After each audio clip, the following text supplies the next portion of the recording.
আজ আমরা এমন এক ব্যক্তির সম্পর্কে আলোচনা করব, যিনি উপমহাদেশের প্রখ্যাত বুজুর্গ ও আলেমী দ্বীন হজরত মাওলানা মুহাম্মদুল্লাহ হাফিজ রহমতুল্লাহ।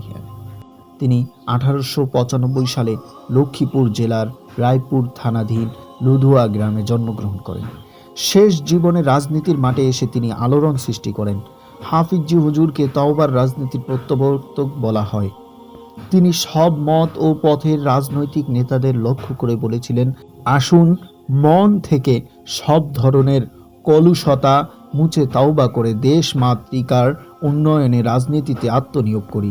তিনি দেশবাসীকে কোরআনের আয়াত উল্লেখ করে এ আহ্বান জানান। তওবা প্রসঙ্গে কোরআনে কারিমে ইরশাদ হয়েছে, হে ঈমানদারগণ, তোমরা আল্লাহর কাছে তওবা করো, নিশ্চয়ই তোমরা কামিয়াব হবে। সূরা নূর আয়াত নং 31। রাজনীতি হাফিজি হুজুরকে ব্যাপক পরিচিতি দিলেও পবিত্র কোরআন নিয়েই ছিল তার যাবতীয় ভাবনা চিন্তা ও সারা দিনের কর্মব্যস্ততা।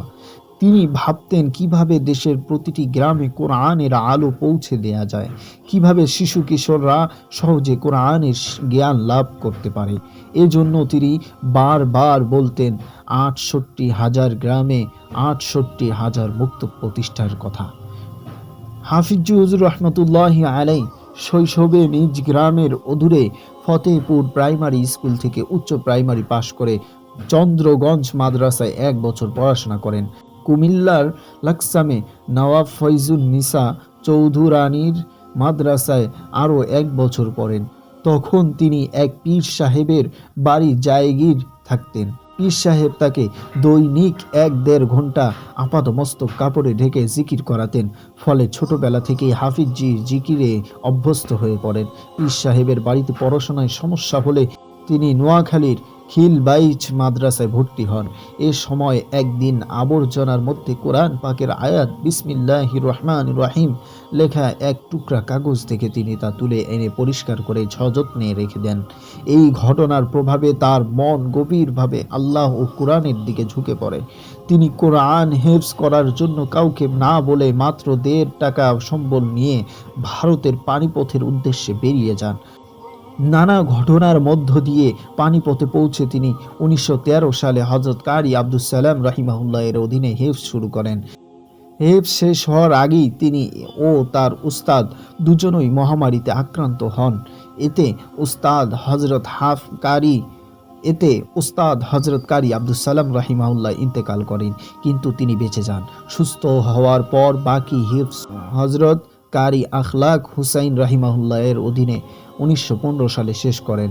পানিপথ থেকে হেফজ শেষ করে তিনি 1915 থেকে 1922 সাল পর্যন্ত সাহারানপুর মাদ্রাসায় পড়াশোনা করেন এবং সেখান থেকে সিয়াহ সিত্তার কিতাব শেষ করে 1923 সালে দারুল উলুম দেওবন্দ থেকে ইসলামী শিক্ষার সর্বোচ্চ স্তরের সনদ লাভ করেন।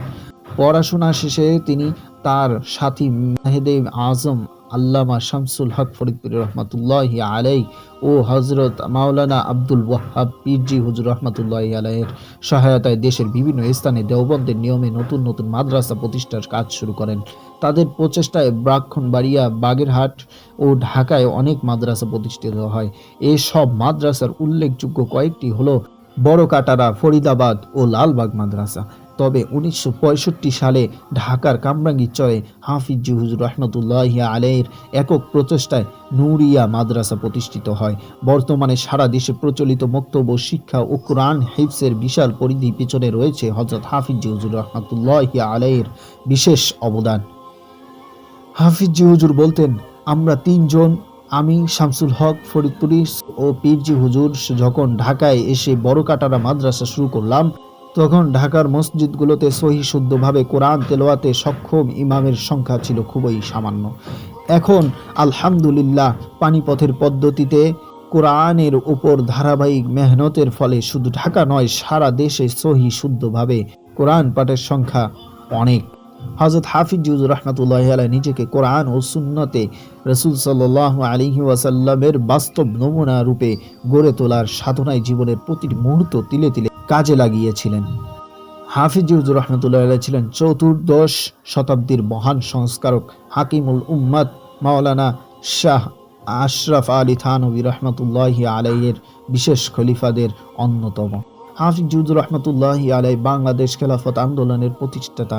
তিনি 1981 ও 1986 সনে অনুষ্ঠিত বাংলাদেশের রাষ্ট্রপতি নির্বাচনে অংশগ্রহণ করেন। 1981 সালের নির্বাচনে 1.79% ভোট পেয়ে তৃতীয় স্থান এবং 1986 সালে 5.69% ভোট পেয়ে দ্বিতীয় স্থান লাভ করেন। 1982 সালে হাফিজ জিউজুর রহমতুল্লাহি আলাই ইরান ইরাক সফর করেন এবং ইমাম খমেনি ও সাদ্দাম হোসেনের সাথে সাক্ষাৎ করে ইরান ইরাক যুদ্ধ বন্ধের চেষ্টা করেন। হাফিজ জিউজুর রহমতুল্লাহি আলাই 1987 সালের 7 মে ইন্তেকাল করেন। হাইকোর্ট সংলগ্ন জাতীয় ঈদগাহ ময়দানে তার জানাজা অনুষ্ঠিত হয়। ইমামতি করেন হাফিজ জিউজুর রহমতুল্লাহি আলাইহের জ্যৈষ্ঠ পুত্র কারি মাদুল্লাহ আশরাফ রাহিমাহুল্লাহ। জানাজায় দেশের বিভিন্ন স্থান ও অঞ্চল থেকে হাজার হাজার শোকার্ত জনতা অংশগ্রহণ করেন। তিনি ছিলেন জাতি ধর্ম বর্ণ নির্বিশেষে সমাজের সব মানুষের ভালোবাসা ও শ্রদ্ধার পাত্র, যা এ যুগে খুবই বিরল।